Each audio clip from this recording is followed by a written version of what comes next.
नमस्कार दर्शक बंधु आपण को आम चैनल को स्वागत। पवित्र कार्तिक पूर्णिमा और कार्तिकेश्वर पूजा उपलक्षे आपण को अनेक अनेक शुभेच्छा। आजिर भिडियोटी मेष राशि लोकंक पई बहुत गुरुत्वपूर्ण रही। काहेकि ना आपणकर भाग्य नेब नुआ मोड़। आपणकर दुखर दिन सरिबाकु जाउछि। आपणकर जदि मेष राशि होइथाए तेबे एही भिडियोटी को थरे मात्र निश्चित भावरे शेष पर्यंत देखंतु। काहेकि ना मेष राशिर व्यक्ति विशेषक जीवन एही कार्तिक पूर्णिमा और कार्तिकेश्वर पूजा ठारू बदलिबाकु जाउछि।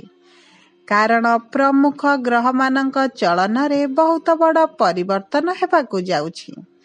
जहा फलरे आपणक जीवन रे चलीथिबा समस्त दुख कष्टर अंत हेबाकु जाउछि एवं पुणी थरे आपणक जीवन को खुशी फेरिबाकु जाउछि। देखंतु शनि बकरीरु मार्गी हेबाकु जाउछंती एवं देवगुरु बृहस्पति मार्गीरु बकरी हेबाकु जाउछंती। ता सहित शुक्र एवं सूर्यंकर राशि परिवर्तन हेबाकु जाउछि। जहा द्वारा आपणक जीवन रे किछि बड़ परिवर्तन हेबाकु जाउछि। तेबे आसंतु जानिबा एही कार्तिक पूर्णिमा और कार्तिकेश्वर पूजा ठारू आपणक जीवन रे कौन सबु बड़ परिवर्तन हेबाकु जाउछि। किंतु भिडियोटी आरंभ करिबा पूर्वरु जदि आपणकर भी मेष राशि होइथाए एवं आपण भी ईश्वरंकु आंतरिक भक्ति एवं विश्वास करंती तेबे भिडियोटी को लाइक करंतु। कमेंट बॉक्स रे जय जगन्नाथ जय मां लक्ष्मी अवश्य लिखि दियंतु। ताहाले आसंतु जानिबा आपणक जीवन रे केउ केउ बड़ परिवर्तन आसीबो। देखंतु पूर्वरु आपणकर स्वास्थ्य खराब रहुथिला। आपण आर्थिक समस्या देई गति करुथिले। आपण ऋण नेइथिले किंतु ऋण सुझी पारु नथिले। आपणक उपरे ऋणर भार बढ़ी चलीथिला। आपणक परिवार रे खुशीर वातावरण नथिला। शिक्षा क्षेत्र रे आपणकु समस्या देखा देउथिला। आपणकर समाज रे मान सम्मान नथिला। आपणकु चाकरी प्राप्ति होई पारु नथिला। संतान संततिंक पई आपण बहुत चिंतित रहुथिले।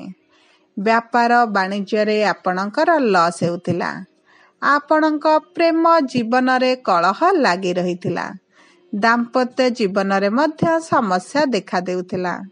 आपण बहुत मानसिक दुश्चिंता रे रहुथिले। तेबे एही भली जहा भी समस्या आपणक जीवन रे चालुथिला ताहा एबे दूर हेबाकु जाउछि। आपणक जीवन रे पुणी थरे खुशी फेरिबाकु जाउछि। तेबे सर्वप्रथमे आमे जानिबा आपणक राशि रे नवग्रहंकर स्थिति किपरि रहिछि। देखंतु आपणकर द्वितीय घरे गुरु विराजमान करिसंती। आपणकर चतुर्थ घरे मंगल, षष्ठ घरे केतु, सप्तम घरे बुध एवं सूर्य, अष्टम घरे शुक्र, एकादश घरे शनि एवं द्वादश घरे राहु विराजमान करिसंती। जहा फलरे सेही गृह गुड़िकारे अधिक प्रभाव पकाइबे। तेबे प्रथमे आमे जानिबा आपणक क्यारियर बा कर्म क्षेत्र उपरे एही कार्तिक पूर्णिमा और कार्तिकेश्वर पूजा ठारू किभरी फलाफल रहुछि। देखंतु आपणकर कार्तिक पूर्णिमा ठारू आपणक क्यारियर क्षेत्र रे सर्वाधिक लाभ आपण पाइबे। कारण शनि आपणकर एकादश घरे गोटे भल स्थिति रे रहिछंती। शनि महाराज आपणकर एकादश घरे बसी आपणकु शांत संकल्पबद्ध एवं क्यारियर प्रगति हासिल करिबा पई अधिक चेष्टा बल देबे एवं आपणकु अधिक अर्थ उपार्जन करिबा पई प्रेरित करिबे। देखंतु एही कार्तिक पूर्णिमा और कार्तिकेश्वर पूजा ठारू आपणक क्यारियर रे आपण अधिक अभिज्ञता हासिल करिबे। यह व्यतीत आपणकर नवम घरर प्रभु बृहस्पति आपणकर द्वितीय घरे अवस्थित होई आपणको शुभ फल प्रदान करिवे। देखंतु एही दुईटी ग्रहर भल स्थिति हेतु आपणको नूतन चाकरी मिलिबार मध्य सुयोग आसीबो। विशेष करी आपण विदेश रे चाकरी अधिक संभावना अछि। एही समय मध्यरे आपणकर चाकरी रे पदोन्नति सहित दरमा वृद्धि हेबार शुभ खबर मध्य पाइबे। आपणकर उच्च अधिकारी सहित संपर्क अधिक मजबूत हेबो। आपणक कर्म क्षेत्र रे सकारात्मक परिवर्तन मध्य आपण देखिबे। आपणकर पूर्वरु कर्म क्षेत्र रे आसुथिबा असुविधा गुड़िक धीरे धीरे कम हेबो। विशेष भाव में बेरोजगार लोक माननकु एही समय मध्यरे चाकरी मिलिबार जोग रहिछि। जहा असंपूर्ण कार्य आपणकर थिला ताहा मध्य संपूर्ण हेबा आरंभ करिबो। जदि आमे व्यवसायी को देखिबा आपणकर परिश्रम अनुपात रे आपणकर धन आमदानी बढ़िबो। कारण शनि आपणकर एकादश घरे रही आपणकर दशम घर को दृष्टि देबे। देखंतु शनिकर दृष्टि हेतु आपणकर व्यवसाय रे चलिथिबा खराब परिस्थिति रे सुधार आसीबो। आपणक व्यवसाय रे आय वृद्धि हेबो। आपणकु आयर नूतन स्रोत मध्य मिलि जिवो। आपणकर पिलामानंक साहाय्य रे आपणकर व्यवसाय रे भल आय रहिबो। आपण आपणक व्यवसाय को नै समाज रे नूतन परिचय मध्य सृष्टि करिवे। जदि आमे आपणकर आर्थिक स्थिति को देखिबा एही कार्तिक पूर्णिमा और कार्तिकेश्वर पूजा परे आपणक आर्थिक स्थिति मजबूत हेबो। कारण आपणकर द्वितीय घरे गुरु विराजमान करिसंती। द्वितीय घर हेला धनर घर, लक्ष्मीकर घर। गुरुंकर भल स्थिति आपणकर द्वितीय घरे थिबा हेतु आपणकर आर्थिक स्थिति मजबूत हेबो। आपणकु बहुत गुड़िए स्रोतरु धन मिलिबो। देखंतु आपणकर आर्थिक अवस्था रे जे खराब परिस्थिति एबे चलीछि सेतिरे धीरे धीरे सुधार आसीबो। आपणकर धन संचय करिवारे अधिक ध्यान देवार आवश्यकता अछि। आपण अवश्य आपणक भोग विलास सुख संपत्ति पई किछि अर्थ खर्च करि पारंती। आपणकर चतुर्थ घरे मंगल विराजमान हेतु आपणकर निज सुख निज परिवारर सुख पई किछि अर्थ खर्च करि पारंती। देखंतु आपण पूर्वरु किछि जिनिस किनिबा पई चिंता करि रखितिले। एही समय मध्यने आपण सेही जिनिस को मध्य किनि पारंती। विशेष भाव में देखा गले आपणकर जो धार करज रही एही कार्तिक पूर्णिमा परे आपण धीरे धीरे सुझिबा पई सक्षम हेबे। आपणकर ऋणर भारटी कमी जिवो।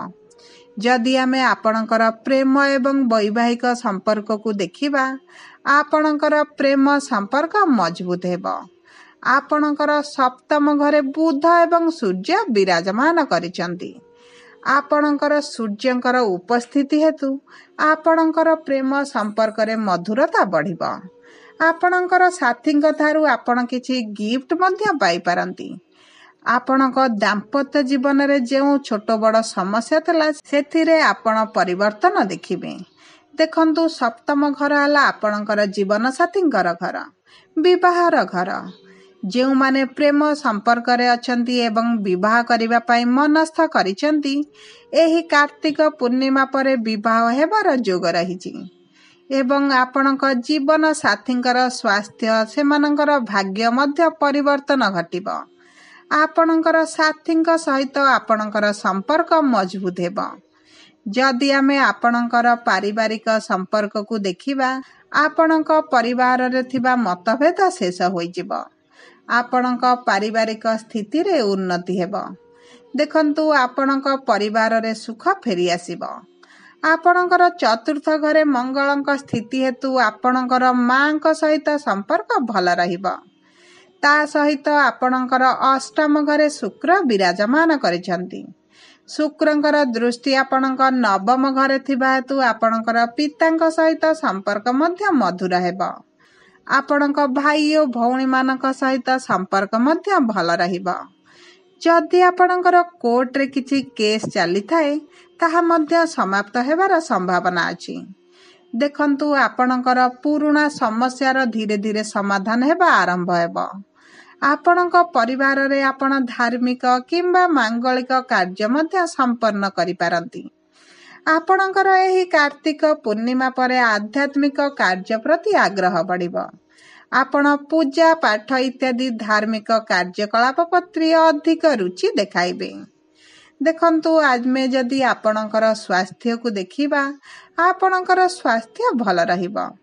କେତୁ ଆପଣଙ୍କର ଷଷ୍ଠ ଘରେ ବିରାଜମାନ ରହି ଆପଣଙ୍କ ସ୍ୱାସ୍ଥ୍ୟରେ ଉନ୍ନତି ଆଣିବା ପାଇଁ ଅଧିକ ଚେଷ୍ଟା କରିବେ। ଆପଣଙ୍କର ଷଷ୍ଠ ଘର ହେଲା ସ୍ୱାସ୍ଥ୍ୟର ଘର, ଆପଣଙ୍କ ରୋଗ ଋଣର ଘର। କେତୁଙ୍କର ଉପସ୍ଥିତି ହେତୁ ଆପଣଙ୍କର ସ୍ୱାସ୍ଥ୍ୟରେ ଧୀରେ ଧୀରେ ପରିବର୍ତ୍ତନ ପରିଲକ୍ଷିତ ହେବ। ତା ସହିତ ଗୁରୁଙ୍କର ଦ୍ୱିତୀୟ ଘରେ ରହି ଆପଣଙ୍କର ଷଷ୍ଠ ଘରକୁ ଦୃଷ୍ଟି ହେତୁ ଗୁରୁଙ୍କର ପ୍ରଭାବରେ ମଧ୍ୟ ଆପଣଙ୍କ ସ୍ୱାସ୍ଥ୍ୟରେ ଯେଉଁ ଖରାପ ପରିସ୍ଥିତି ଚାଲିଥିଲା, ବିଶେଷ ଭାବରେ ଆପଣଙ୍କର ହଜମ ପ୍ରକ୍ରିୟାକୁ ନେଇ ଯେଉଁ ଅସୁବିଧା ରହିଥିଲା, ସେଥିରେ ମଧ୍ୟ ପରିବର୍ତ୍ତନ ପରିଲକ୍ଷିତ ହେବ।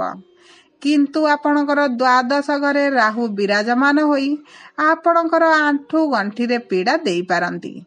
ଆପଣଙ୍କୁ ଅନିଦ୍ରା ଭଳି କିଛି ସ୍ୱାସ୍ଥ୍ୟ ସମସ୍ୟା ମଧ୍ୟ ଦେଇପାରନ୍ତି। ସେଥିପ୍ରତି ଆପଣଙ୍କୁ ଟିକେ ସଚେତନ ହେବାକୁ ପଡ଼ିବ, ନଚେତ ଆପଣଙ୍କର ସ୍ୱାସ୍ଥ୍ୟ ସମ୍ପୂର୍ଣ୍ଣ ଭାବରେ ଫିଟ୍ ରହିବ। ଦେଖନ୍ତୁ, ଏହି କାର୍ତ୍ତିକ ପୂର୍ଣ୍ଣିମା ପରେ ଆପଣଙ୍କର ଆର୍ଥିକ ସ୍ଥିତିରେ ପରିବର୍ତ୍ତନ ଆସିବ। ଆପଣଙ୍କ କ୍ୟାରିୟର ଏବଂ ଆପଣଙ୍କର ସମ୍ପର୍କରେ ମଧ୍ୟ ପରିବର୍ତ୍ତନ ଆସିବ।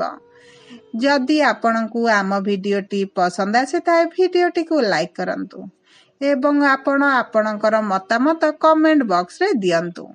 ଯଦି ପ୍ରଥମ ଥର ଆମ ଚ୍ୟାନେଲକୁ ଆସିଛନ୍ତି, ଚ୍ୟାନେଲଟିକୁ ସବସ୍କ୍ରାଇବ୍ କରନ୍ତୁ। ଧନ୍ୟବାଦ।